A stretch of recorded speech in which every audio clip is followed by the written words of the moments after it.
यानी दुख के वक्त में अगर आपको मदद मिल जाए बहुत अच्छी बात है, कोई साथी मिल जाए तो बहुत अच्छी बात है, लेकिन सच्चाई है कि बहुत उम्मीद मत करना, बहुत उम्मीद मत करना किसी के सहयोग का, क्योंकि उम्मीद भी मार डालता है कभी कभी।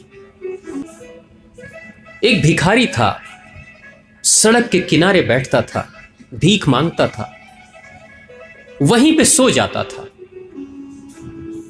वर्षों से यह सिलसिला चल रहा था।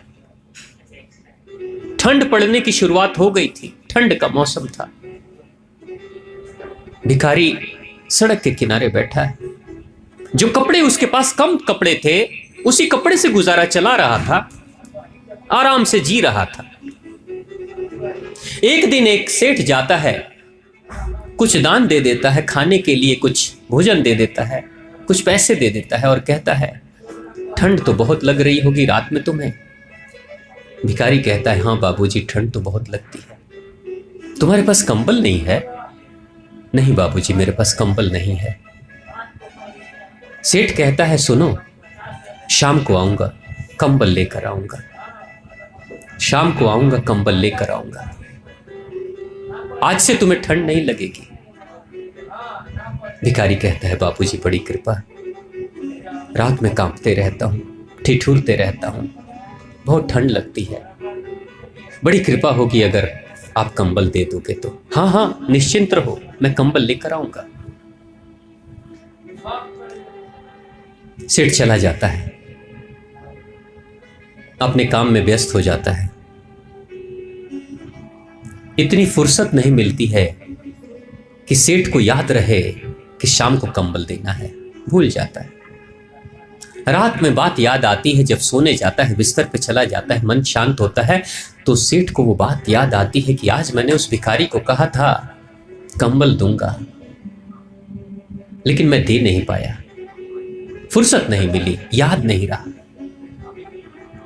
अपने आप से कहता है सेठ कोई बात नहीं, कल दे दूंगा, कल जाकर कंबल दे दूंगा। दूसरे दिन अपने नौकर को भेजता है और कहता है बढ़िया सा कंबल खरीद कर लाओ, मुझे किसी को दान करना है। नौकर जाता है पैसा लेकर और कंबल खरीद कर लाता है, बढ़िया सा कंबल खरीद कर लाता है। सेठ अपनी गाड़ी में बैठता है और कंबल देने चला जाता है दिन के उजाले में। जब पहुंचता है वहां भिखारी के पास में, तो भीड़ लगी हुई थी। भिखारी के पास पहुंचता है तो भीड़ लगी हुई थी। उतरता है गाड़ी से, उसे लगता है कि लोग दान देने के लिए खड़े हैं। जाता है और देखता है, लोगों से पूछता है भीड़ क्यों लगी है। तो लोग कहते हैं कल रात में भिखारी मर गया, कल रात में भिखारी मर गया। कहता है मर गया? क्यों, क्या हो गया? एक चिट्ठी छोड़ कर गया है, उसके ऊपर लिखा है सेठ जी। पता नहीं, चिट्ठी तो हमने खोली नहीं, क्योंकि सेठ जी की चिट्ठी है इसलिए चिट्ठी खोली नहीं है। तो कहते मैं ही तो सेठ जी हूं, मेरे से ही तो कल बात हुई थी। चिट्ठी लोग देते हैं, सेठ जी चिट्ठी खोलते हैं। चिट्ठी में लिखा था सेठ जी रोज ठिठुरती हुई रात में जी लेता था, सो लेता था, ठंड लगती थी, हड्डियां कांपती थी, फिर भी सांसें चलती थी, रात कैसे भी गुजार लेता था।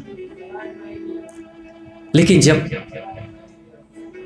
आप आज आए ना, और जब आपने कहा कि मुझे ठंड लगती होगी और आपने वादा दिलाया कि मैं कंबल लेकर आऊंगा, पता नहीं क्यों ऐसी उम्मीद जगी मेरे मन में कि बस इंतजार कर रहा था, कंबल आने वाला है। अपने आप को, अपने शरीर को बार बार कहता था मत कांपो, मत ज्यादा पीड़ा से भर जाओ, मत दुखी हो, बस कंबल आने ही वाला है, आने ही वाला है। शाम से ही इंतजार कर रहा था, शाम से ही अपने शरीर को समझा रहा था, मना रहा था, लेकिन बेचारा आधी रात में शरीर ने, अब लग रहा है कि मैं हार जाऊंगा, मेरा शरीर हार जाएगा।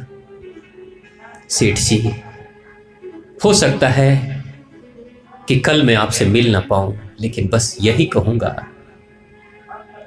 कि कभी कोई पीड़ा में हो तो उसके मन में कोई उम्मीद मत जगाना, क्योंकि उम्मीद ही मार डालती है इंसान को। सपने मत दिखाना, ये सपने भी कभी कभी मार डालते हैं। अपनी मस्ती में था, अपना कष्ट खुद ही झेल रहा था, लेकिन जब उम्मीद करने लगा ना तो शरीर साथ छोड़ने लगा। हो सकता है कि कल मैं आपसे ना मिलूं, ये चिट्ठी आपको मिले। यही है जिंदगी की कड़वी सच्चाई। आप अपने तकलीफ के कष्टों को खुद ही झेलो। उम्मीद मत करो इस दुनिया से। अगर कोई साथ मिल गया तो भगवान को धन्यवाद करो। अगर साथ नहीं मिला तो समझ लो कि मेरे हिस्से के कष्ट को मुझे ही झेलना है। उम्मीद मत करो, नहीं तो उस भिखारी की तरह दुनिया वाले उम्मीद जगाकर चले जाएंगे और आप उस उम्मीद की पीड़ा से अपने आप को इतने व्याकुल कर दोगे कि शायद वो पीड़ा ही चुभते चुभते आपके अंदर ऐसी चुभन पैदा करेगी कि आपकी जान ले लेगी। अगर उम्मीद करना है किसी से तो भगवान से करो। वो कहता नहीं, वो वादे नहीं करता, वो आशा नहीं दिखाता, वो उम्मीद नहीं जगाता, जो उसे करना होता है वो करके चला जाता है। वही है आपका साथी, वही है आपका पहला साथी। इस जन्म से भी पहले कोई साथी था तो वो भगवान था। जीवन में हम भगवान को भूल जाते हैं, लेकिन जीवन के बाद अंत में भगवान ही साथ देंगे। यानी कष्ट के दिनों में ये जो कष्ट है, एक भक्त ने पूछा भगवान से, भगवान कष्ट देते क्यों हैं? कष्ट देते क्यों हैं?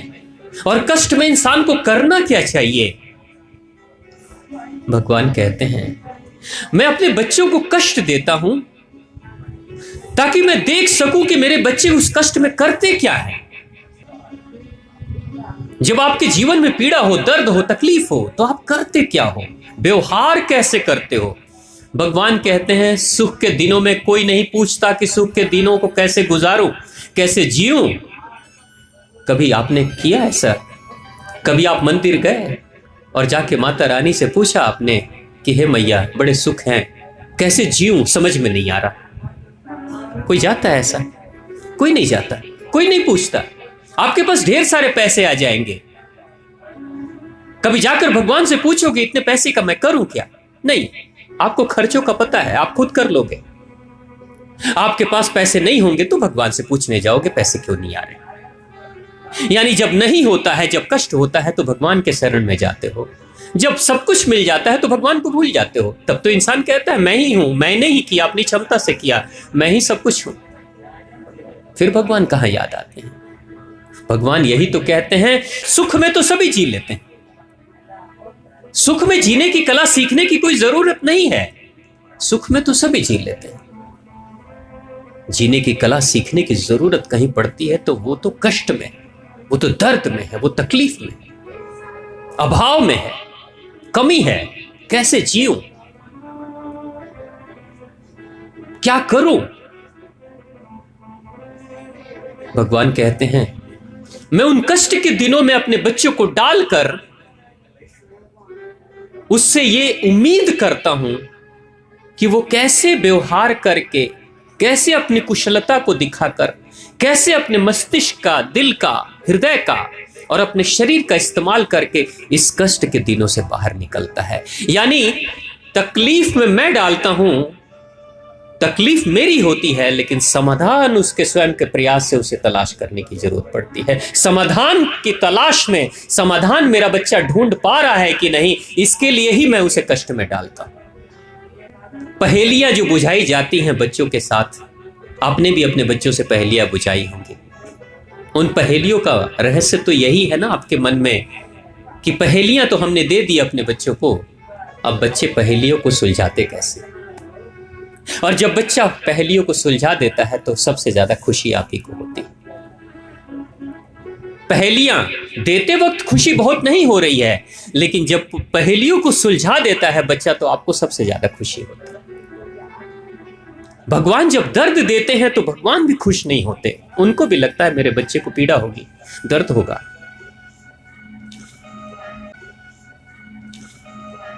मेरी माँ रो रही है, वो दुखी है, उसका दिल रो रहा है, भगवान का भी दिल रो रहा है। ऐसा नहीं है कि भगवान बहुत खुश हैं, लेकिन वो उम्मीद कर रहे हैं कि ठीक है, मैंने तुम्हें दर्द में दिया है, तुम्हें दर्द में रखा है, तुमसे तुम्हारा खिलौना छीन लिया, तुम व्यवहार कैसे कर रहे हो? एक दिन तो सब कुछ छिन जाएगा, लेकिन छोटे से खिलौने को छीनने के बाद तुम व्यवहार कैसे कर रहे हो? क्या तुम्हारे हृदय से मेरे प्रति जो आस्था है, वो भरोसा है, वो खत्म हो गया? अगर इस कष्ट के दिनों में भी तुम उस आस्था, उस विश्वास को जगाए रखते हो, बरकरार रखते हो, और भक्ति के साथ, तकलीफ में हूं, समाधान नहीं मिल रहा है, लगता है सारे रास्ते बंद हो गए, अब लगता है कि जैसे दुखों का पहाड़ टूट पड़ा है, तो उस वक्त भगवान क्या कहते हैं? भगवान कहते हैं कुछ नहीं करो, समस्या भी मेरी है, समाधान भी मेरे पास है, लेकिन भक्ति के हृदय से जब आओगे ना, प्रेम से अगर तुम भक्ति के भाव से भरकर आओगे, तो कोई ना कोई रास्ता मैं ही बता दूंगा तुम।